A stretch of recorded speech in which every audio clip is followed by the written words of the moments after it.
पुरी जिला कांग्रेस सभानेत्री निरुपमा पात्र को उठाई नेला डेलांग पुलिस बासभवन निकटरू पुलिस उठाई नहीं अभियोग होईछि।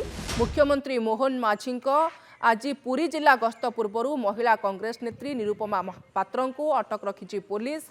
मुख्यमंत्री गस्त समय कांग्रेस पक्षर कला पताका प्रदर्शन सह विरोध करिवार अनुमान करी आगुआ कांग्रेस नेत्री को पुलिस अटक रखी।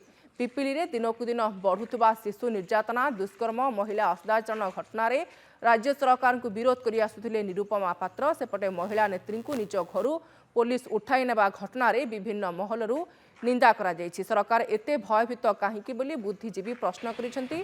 पुलिस बलपूर्वक घरू निरुपमा को सरकार निर्देश रे उठाई नैछि बोली अभियोग करिसेंति निरुपमा स्वामी।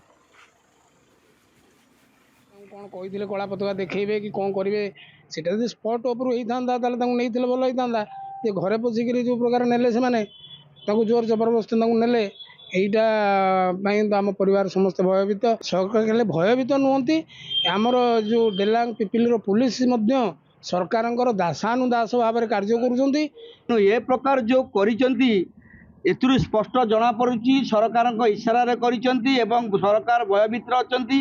याकु सरकार जदि एमिति करिकिरी जे नेत्री एवं जे समाज पई कथा कहबो जे गरीब को पई कथा कहबो तांको पार्टी बंद करिया पई एमिति अरेस्ट रो धमक देखैबे ताले निश्चित भाव में जनसाधारण तार भविष्य रे प्रतिवाद करिवे।